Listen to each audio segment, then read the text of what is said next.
नरेंद्र मोदी आज परीक्षा पर चर्चा के जरिए तलबा से बातचीत करने वाले हैं। आपको सीधे ले चलते हैं इस प्रोग्राम में।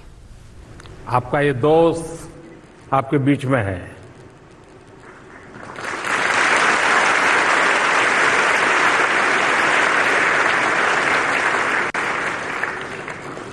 मैं सबसे पहले तो 2020 इस नववर्ष की आप सबको बहुत बहुत शुभकामनाएं देता हूं।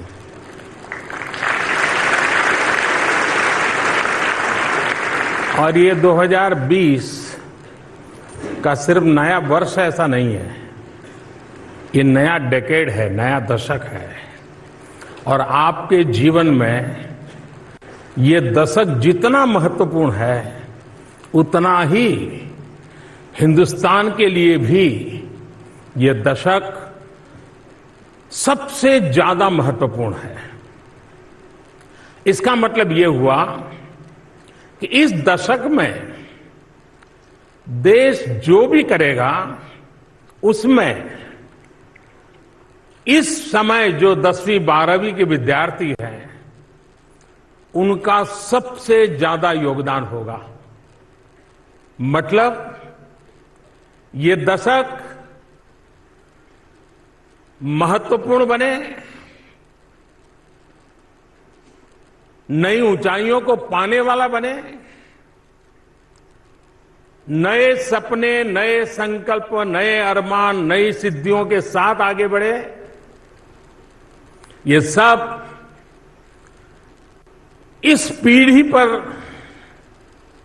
ज्यादा निर्भर करता है और इसलिए भी इस दशक के लिए मैं आपको अनेक अनेक शुभकामनाएं देता हूं।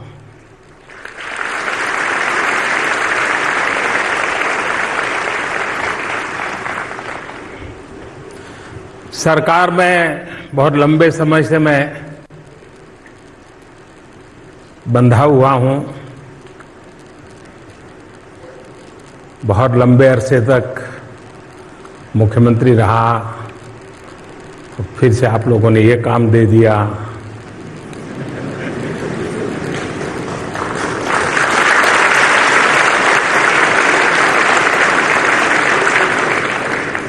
और इसके कारण कई कार्यक्रमों में जाना होता है, अनेक विविध प्रकार की प्रवृत्तियों से जुड़ने का अवसर मिलता है। हर प्रसंग का एक अपना अनुभव होता है, कुछ जानने को मिलता है, कुछ सीखने को मिलता है। हर एक का अपना अपना महात्म्य होता है।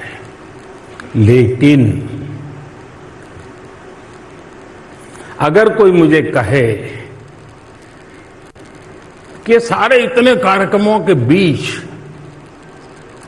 वो कौन सा कार्यक्रम है जो आपको सबसे ज्यादा दिल को छूने वाला है, अपने दिल के करीब है, तो मैं कहूंगा क्या? कौन सा? बिल्कुल सही कहा आप लोगों ने।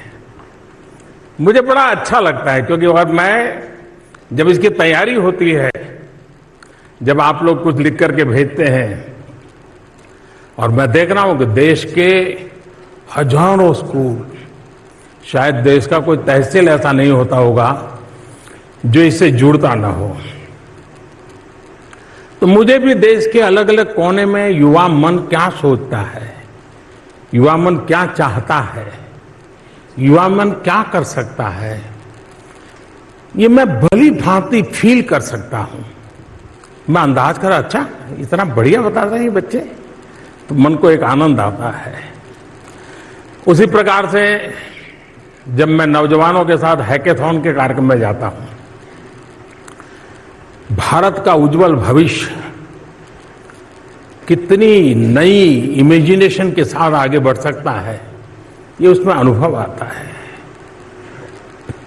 तो ऐसे कई कार्यक्रम जहां पर नौजवानों से मिलने का मौका मिलता है, युवा पीढ़ी से बात करने का अवसर मिलता है, तो मेरे लिए भी एक शिक्षा का अवसर होता है और इसलिए मैं अब ये सीख है कि मैं परीक्षा पे चर्चा न करता तो प्रधानमंत्री की कुर्सी को कोई तकलीफ होने वाली नहीं थी।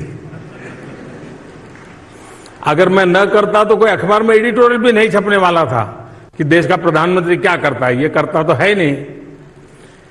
ये मैंने खुद ने खोज करके अपने जिम्मे लिया है, क्योंकि जैसे आपके माता पिता जब आप 9वीं कक्षा से निकलने की तैयारी में हो, उनके दिमाग में 10वीं 11वीं 12वीं भर जाती है। कुछ भी करोगे, पता नहीं अब 10वीं में आ गया, समझ नहीं आता है, 12वीं है, कौन समझाएगा तुझे? ऐसा कहते कि नहीं कहते? दिन में 100 बार डायलॉग सुनते हो ना। तो मुझे लगा कि आपके माता पिता का भी बोझ मुझे थोड़ा हल्का करना चाहिए। तो जो काम वो करते हैं,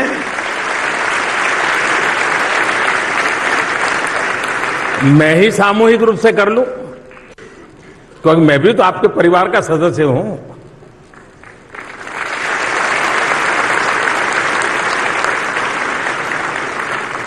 और दूसरा, हमारे यहां गुजराती में एक कहावत है, पार की मां कान बिंधे, यानी किसी को कान में जब नहीं वो छेद करते हैं, मुझे भी है, मैं बचपन में पहनता था लेकिन हम वो नीम की वो पत्ती रहती थी, उसका एक छोटा सा लगा देते थे,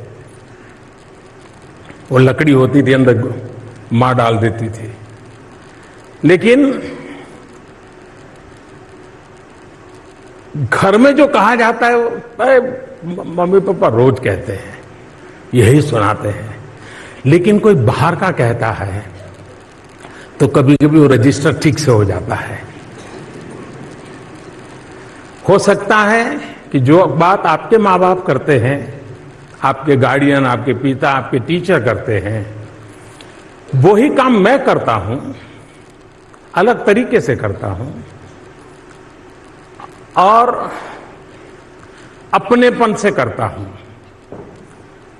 आपका दोस्त बन करके, आपका साथी बन करके, एक मददगार के रूप में मैं करता हूं। इसलिए मुझे भी संतोष मिलता है और आपको भी मैं बोझ नहीं लगता हूं, नहीं लगता हूं ना? है यार, ये प्रधानमंत्री क्या कहेंगे, फिर घर जाएंगे तो यही करना पड़ेगा, ऐसा तो नहीं है ना? तो आज हम बातचीत शुरू करते हैं और आजकल की फैशन है भाई, हैशटैग विदाउट फिल्टर।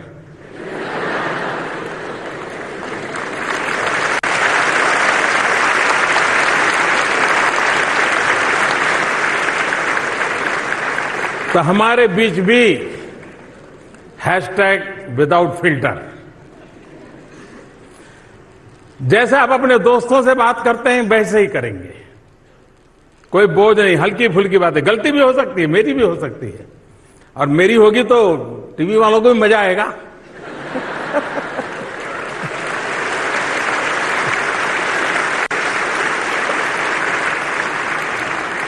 मैं ज्यादा तो उनको खुश नहीं कर सकता हूं, लेकिन अगर उनको इससे भी खुशी मिलती है तो मुझे और खुशी होती है। खैर दोस्तों, हल्के फुल्के इस माहौल में अपन बातचीत शुरू करते हैं। पहला सवाल किसका है? माननीय प्रधानमंत्री जी, आपके उत्साहपूर्ण प्रेरक उद्बोधन से सभागार में उत्सव का माहौल बन गया है। इस सभागार में उपस्थित हजारों छात्र छात्राओं के अलावा विश्व भर के 25 देशों से 30 करोड़ से अधिक छात्र, शिक्षक एवं अभिभावक इससे लाभान्वित हो रहे हैं। मान्यवर, आपके आशीर्वाद एवं अनुमति से अब हम सभी विद्यार्थियों, शिक्षकों एवं अभिभावकों के लिए संयुक्त लाभदायक प्रश्नों की श्रृंखला का आरंभ करना चाहते हैं। आइए अब प्रधानमंत्री जी के अनुमति से बढ़ते हैं परीक्षा पे चर्चा 2020 की विशिष्ट आकर्षण की ओर। मान्यवर, देश की आन बान शान की भूमि राजस्थान के पीडीएस सेकेंडरी स्कूल की कक्षा 10वीं की छात्रा यशश्री यहाँ उपस्थित है और आपसे मार्गदर्शन चाहती है। अपना प्रश्न पूछिए Yashashri. Good morning, sir. I, Ashri, from Swami Vivekanand Government Model School, Rajasthan. My classmates and I are appearing for board exams this year. तो इसके बारे में हमारा बहुत बार मूड ऑफ हो जाता है। So, sir, please motivate us and give some suggestions to face the exams without any stress and nervousness. Thank you. धन्यवाद यशश्री।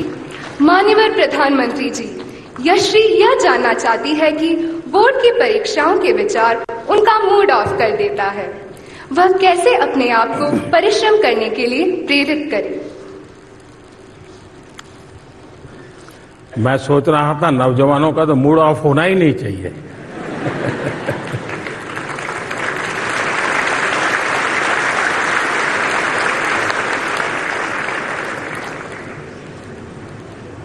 लेकिन क्या कभी हमने सोचा है कि मूड ऑफ क्यों होता है? अपने खुद के कारण से कि बाहर की परिस्थिति से? ज्यादातर आपने देखा होगा कि अधिकतम केस में दिमाग खराब होता है, मूड ऑफ हो जाता है, काम करने का मन नहीं करता है, उसमें बाहर की परिस्थितियां ज्यादा जिम्मेवार होती हैं। जैसे माँ ने, आपने माँ को कहा कि माँ मैं पढ़ रहा हूं, 6 बजे मुझे कुछ चाय वगैरह मिल जाए देखना। फिर आप पढ़ रहे हैं बड़ी मस्ती से, लेकिन बीच बीच में घड़ी देखते हैं 6 बजे कि नहीं बजे। तो गड़बड़ वहीं से शुरू होती है और फिर मां को आने में देर हो गई। वो 15 मिनट अंदर से तूफान खड़ा हो जाता है। मां समझती क्या है, उसको समझ नहीं है मेरी 10वीं की एग्जाम है, मुझे पढ़ना है, मैंने 6 बजे चाय के लिए बोला था। मूड पक्का यही होता है ना। अब सोचने का तरीका दूसरा, ये सब हुआ, लेकिन अगर आपने ये सोचा, अरे मां इतनी मेहनत करती है, मेरी इतनी चिंता करती है, जरूर कुछ हुआ होगा कि मां 6 बजे चाय नहीं ले पाई, तकलीफ में होगी। मैं जरा देखूं मां को कुछ हुआ तो नहीं है। मुझे बताइए, मूड ऑफ होगा कि मूड चार्ज हो जाएगा? क्यों? क्योंकि आपने अपनी अपेक्षा को इतना अपने साथ नहीं जोड़ दिया कि जिसके कारण वो अपेक्षा पूरी न होते ही एकदम से मूड डाउन हो जाता है। अगर हम आदत बना दें, आपने देखा होगा कि हम 5-6 दोस्तों ने कोई खेलने का कार्यक्रम बना दिया, खेलने के लिए जा रहे हैं, लेकिन एक साथी अभी आया नहीं, हम लोगों को जाना है, जल्दी जाना है। आपने देखा होगा कि उन 5 जो पहुंच गए हैं उसमें 2 ऐसे होंगे जो छटपटाएंगे, यार आया नहीं, यार आया नहीं, देखो लेट हो गया, देखो लेट हो गया, उनका दिमाग उसमें। 3 ऐसे हो गए, अरे यार छोड़, आएगा। अपना मन का कैसा हम मैनेजमेंट करते हैं, ये मूड का साथ। जहां तक मोटिवेशन एंड डिमोटिवेशन का सवाल है, जीवन में शायद ही कोई ऐसा व्यक्ति हो जिसको इन चीजों से गुजरना न पड़ता हो। हर किसी को इस दौर से गुजरना ही पड़ता है, बार बार गुजरना पड़ता है। कभी कुछ करने के लिए बहुत मोटिवेटेड होते हैं, कभी एकदम से असफलता मिली तो डिमोटिवेट हो जाते हैं। अब आप देखिए, चंद्रयान, आप सब रात को जाग रहे थे, हैं? चंद्रयान को भेजने में आपका कोई कंट्रीब्यूशन था क्या? नहीं था। लेकिन आप ऐसा ही मन लगा के बैठे बैठे जैसे आपने ही किया है, किया ऐसा होता तक नहीं होता। और जब नहीं हुआ तो आप सबके सब साइंटिस्ट पूरा हिंदुस्तान एक प्रकार से डीमोटिवेट हो गया, नहीं हो गया था। अब सब रात को जाग रहे थे। कभी कभी विफलता हमको ऐसा कर देती है। उस दिन मैं भी वहां मौजूद था। कुछ लोगों ने मुझे, मैं आज सीक्रेट बताता हूं, कुछ लोगों ने मुझे बताया था कि मोदी जी आपको वहां इस कार्यक्रम में नहीं जाना चाहिए, क्योंकि इसमें कोई श्योरिटी नहीं है। आप जाएंगे और फेल हो गया तो क्या करोगे? मैंने कहा इसीलिए मुझे जाना चाहिए।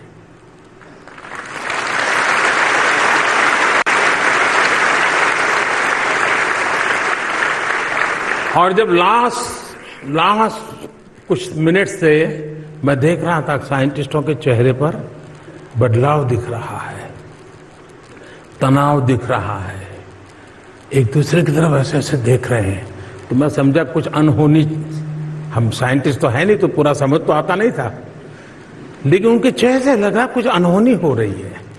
फिर थोड़ी देर में आकर के उन्होंने मुझे बताया। मैंने कहा ठीक है, आप ट्राई कर रहे हैं, करिए। मैं बैठा हूं। फिर एक 10 मिनट के बाद उन्होंने बताया साहब नहीं हो रहा है। तो फिर मैं कुछ साइंटिस्टों के साथ वहां बैठा, कुछ बातें की,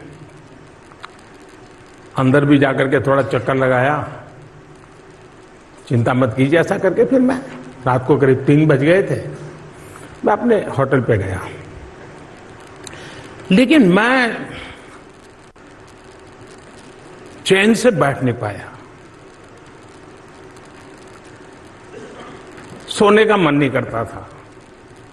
हमारी जो पीएमओ की टीम है तो वो अपने कमरे में चली गई थी। आधा पौना घंटा ऐसे ही बिताया, मैं चक्कर काट रहा था।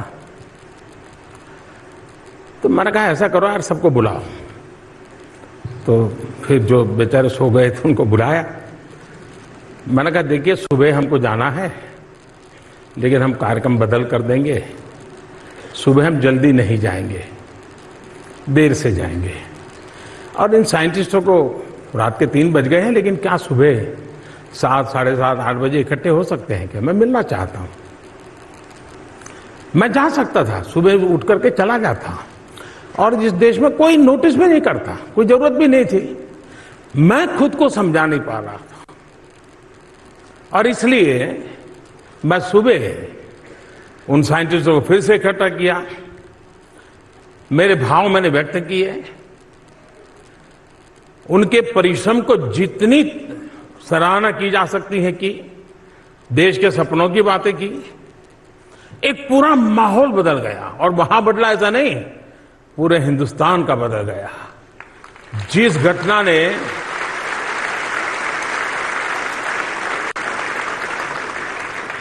और बाद में क्या हुआ सब आपने टीवी पे देखा है, मैं कहना नहीं चाहता हूं।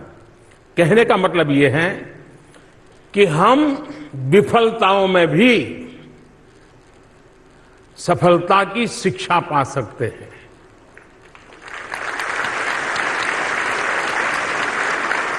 हर प्रयास में हम उत्साह भर सकते हैं,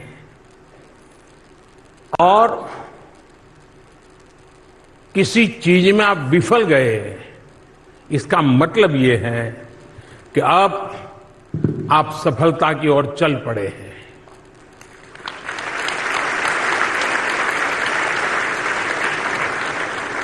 अगर वहीं रुक गए, फिर तो कितने ही ट्रैक्टर लगा दे आपको खींचने के लिए, नहीं निकल सकते हो। ये खुद तय करो तो आप निकल सकते हो। और इसलिए मोटिवेशन, डिमोटिवेशन, आपको मालूम होगा 2001 में शायद कोलकाता में इंडिया और ऑस्ट्रेलिया का क्रिकेट मैच था। तब आप लोग तो, आप में से कुछ लोग होंगे जिनका जन्म भी नहीं हुआ होगा। और ऐसी स्थिति हो गई, भारतीय टीम ऑस्ट्रेलिया के साथ खेल रही है, अभी ऑस्ट्रेलिया की टीम यहां पर है, तो 2001 में ऑस्ट्रेलिया और भारत का कोलकाता में मैच था, फॉलो ऑन होना पड़ा, बुरे हाल थे, दोबारा खेलने आए तो फटाफट विकेट जाने लगी, सारा माहौल डिमोटिवेशन का था। ऑडियंस भी नाराजगी अपनी व्यक्त करती ही रहती है, भूल जाती है कि मेरे अपने खेल रहे हैं, जरा उत्साह बढ़ाओ, लेकिन तब क्या आउट हो गए, देखो क्या है, ऐसा होता है।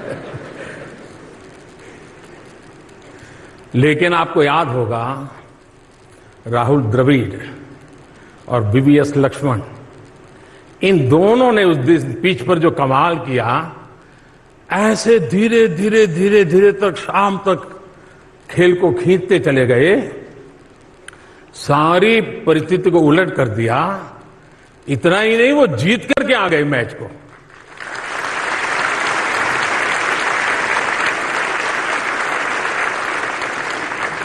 माहौल पूरा डिमोटिवेशन का था, लेकिन एक संकल्प, कैसे हार सकते हैं, जुट जाएंगे, जूझेंगे, बॉल एक एक बॉल के साथ खेल ताकत दिखाएंगे, परिणाम दिया। तो 2002 में भी आपने देखा होगा, भारत की टीम वेस्ट इंडीज खेलने गई थी, तो उस समय हमारे एक अच्छे बॉलर अनिल कुंबले, उनको एक बाउंसर से चोट आई और पूरा जड़बा टूट गया, काफी पट्टियां वट्टियां बांध करके, और उसका पेन आप समझ सकते हैं, यहां जब चोट लगती है तो दांत में थोड़ा सा भी दर्द होता है, कितना होता है। अब स्थिति ये थी कि अनिल बॉलिंग कर पाएंगे कि नहीं कर पाएंगे, लेकिन उन्होंने दर्द की परवाह नहीं की, रोते नहीं बैठे। अगर वो न भी खेलते तो देश उनको दोष नहीं देता, लेकिन उन्होंने तय किया, नहीं, मेरा जिम्मा है, ठीक है, दर्द होता है तो होता है, जितनी पट्टियां लगा सकते हैं लगाएं, मैदान में उतरे। और आपको पता होगा कि उस समय 12 लारा की विकेट लेना यानी बड़ा अचीवमेंट माना जाता था, और ब्राउन लारा की विकेट लेकर के उन्होंने मैच का पूरा चित्र पलट दिया। यानी एक व्यक्ति का संकल्प औरों को भी मोटिवेशन का कितना बड़ा कारण बन जाता है। ऐसी अनेक घटनाएं आपके सामने होगी, जिसको देख करके आप तय कर सकते हैं कि मैं इमोशंस को मैनेज करने का मेरा तरीका, उस पर देखने का मेरा कैसी तरीका है, उस पर निर्भर करता है। अगर इसको हमने कर लिया तो मूड ऑफ होगा, लेकिन फिर भी आप पल दो पल में उसको मैनेज भी कर लेंगे, और फिर आप उसी स्वस्थ मन से अपनी बात को आगे बढ़ा सकेंगे। धन्यवाद आपको।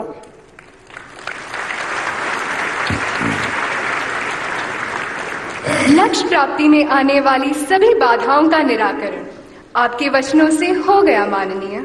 अब मूड एकदम फ्रेश हो गया सर, धन्यवाद। माननीय प्रधानमंत्री जी की साधना स्थली केदारनाथ के राज्य उत्तराखंड से कक्षा 10वीं के Mayank Negi Bloomingwell public school श्रीमान से मार्गदर्शन चाहते हैं। May we have the question please. माननीय प्रधानमंत्री महोदय, सुप्रभात। मैं Mayank Negi Bloomingwell public school Kotdwar Uttarakhand से कक्षा 10 का छात्र हूँ। सफल लोग जैसे बिल गेट्स, थॉमस एडिसन और मार्क जुकरबर्ग अपने प्रारंभिक जीवन में असफल साबित हुए हैं, अतः परीक्षा में प्राप्त किए गए अंकों द्वारा ही किसी की पहचान नहीं की जा सकती है। माननीय महोदय, मेरा प्रश्न यह है कि परीक्षा में अच्छे अंक प्राप्त करने हेतु हम अपना कितना ध्यान केंद्रित करें? धन्यवाद। धन्यवाद मयंक। माननीय प्रधानमंत्री जी, मयंक यह जानना चाहते हैं कि जीवन में सफलता का मापदंड क्या केवल परीक्षा में प्राप्त मार्क्स हैं?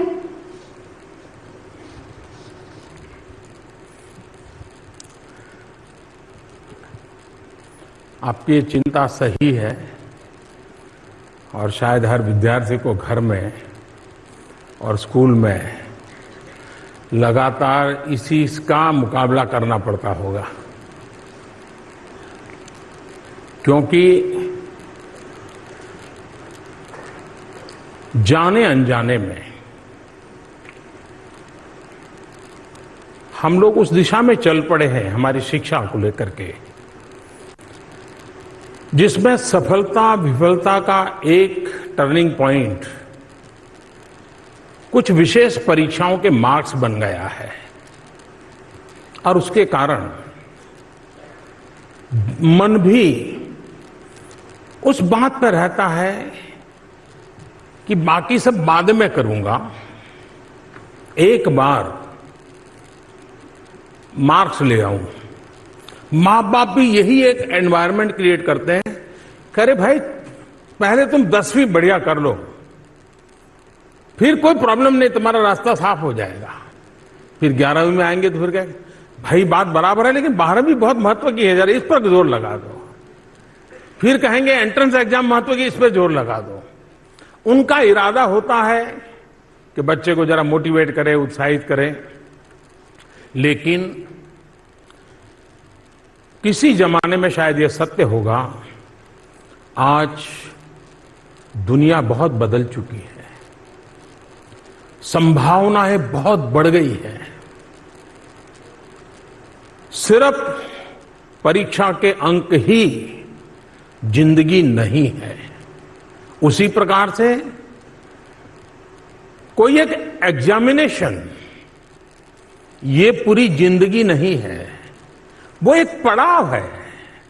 सबसे पहले हमने हमारे पूरे जीवन का ये महत्वपूर्ण पड़ाव मानना चाहिए, लेकिन यही सब कुछ है ये कभी नहीं मानना चाहिए। जिस दिन मां बाप को मैं खास प्रार्थना करूंगा कि आप बच्चों को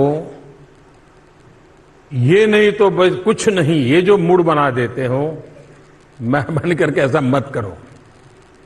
ये हुआ अच्छी बात है, ज्यादा अच्छा हो और अच्छी बात है, लेकिन कुछ न हुआ तो जैसे दुनिया लूट गई, ये सोच बिल्कुल ही आज के युग में उपयुक्त नहीं है। बहुत सारे स्कोप है, जीवन के किसी भी क्षेत्र में जा सकते हैं आप। आपने देखा होगा किसान,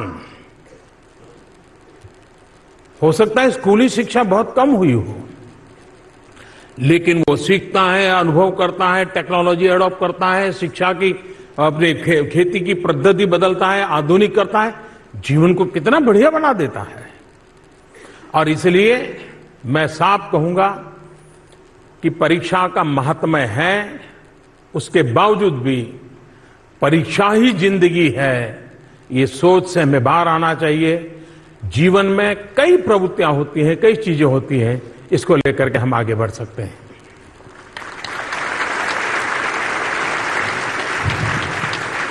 धन्यवाद माननीय प्रधानमंत्री जी, आपके प्रेरक वचन हम सब के लिए प्रेरणा के सूत्र हैं।